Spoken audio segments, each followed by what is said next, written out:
Alors aujourd'hui, on va se pencher sur un sujet qui est un vrai casse-tête pour beaucoup de monde dans le développement. On va voir comment un assistant IA peut complètement changer la donne face à l'un des plus gros défis du métier. On a tous connu ça, n'est-ce pas? Ce moment où on hérite d'un projet, un code vieux, sans aucune doc, super complexe. C'est un peu le cauchemar de tout développeur, un véritable mur qui se dresse devant nous. Avant même de parler de solutions, posons-nous sur le problème. On appelle ça parfois l'archéologie du code. Et franchement, le terme est bien choisi. On va essayer de voir à quel point ce défi est colossal. Et tenez-vous bien, parce que ce chiffre est assez dingue. Une étude récente a montré que la moitié du temps, oui 50% du temps, d'un développeur est juste passé à essayer de comprendre du code qui existe déjà. Pas à créer, pas à innover, juste à déchiffrer. C'est un frein monumental à la productivité. Et concrètement, qu'est-ce que ça veut dire, cette archéologie? Eh bien, ça veut dire que tout prend plus de temps. La maintenance, corriger le moindre bug, ajouter une nouvelle fonctionnalité, tout devient une épreuve.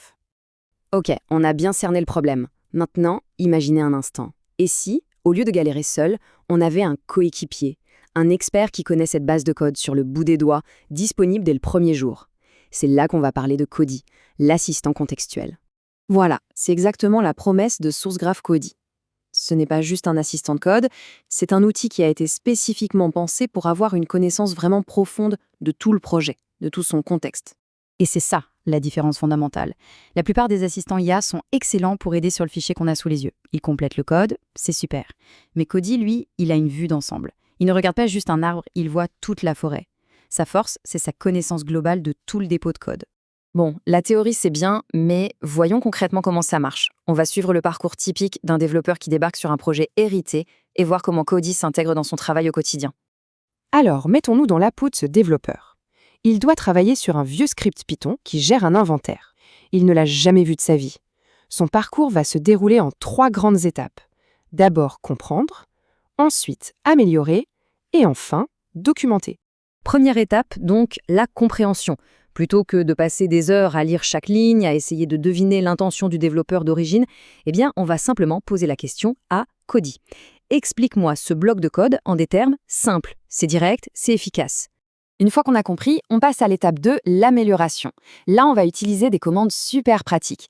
D'abord, on demande à Cody de trouver ce qu'on appelle les code smells. En gros, les parties du code qui sont un peu bancales, qui pourraient causer des problèmes.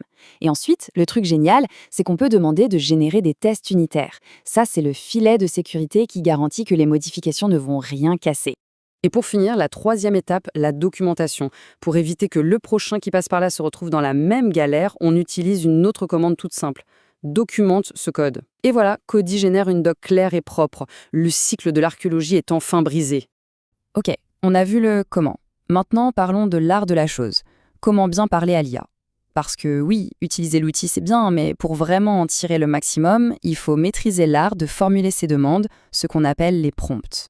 Il y a une phrase dans la doc de SourceGraph qui résume tout parfaitement. Et la voici.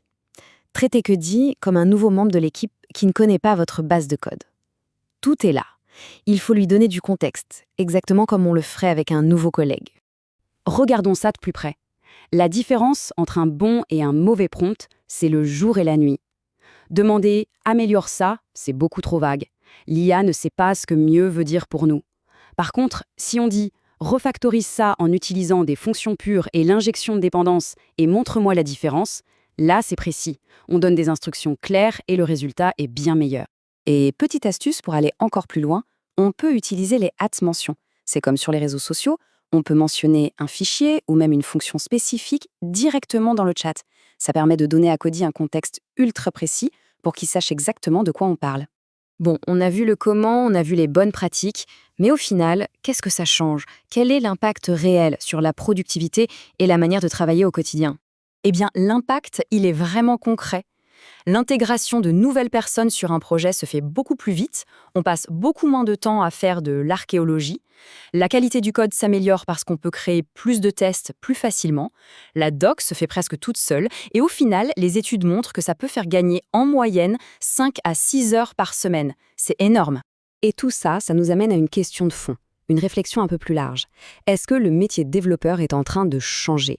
Est-ce qu'on passe d'un rôle de pur créateur, celui qui écrit le code, à un rôle de conservateur, de réviseur expert, quelqu'un qui guide l'IA et valide son travail? C'est une question fascinante pour l'avenir du métier.